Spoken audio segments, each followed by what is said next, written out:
ای برادر جهد کن تا تو نباشی به نماز،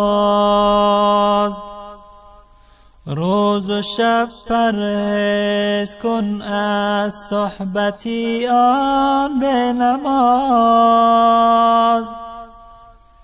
زن مخواه از به نمازان نیز وی را زن مده،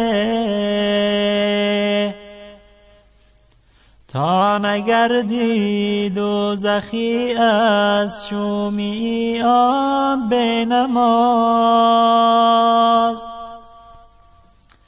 لعن شد بر به نمازان از خدا و از رسول، هم ملائک هم زمین هم آسمان بر به نماز. به نماز خسته باشد تو برو پرسش مکن، گر بمیرد به نماز تو نکن بر وی نماز. گر بمیرد به نماز تو نکن بر وی نماز.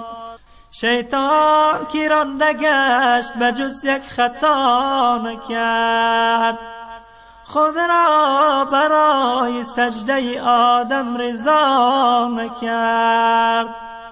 شیطان 1000 مرتبه بهتر ز به نماز، او سجده بر آدم و این بر خدا نکرد.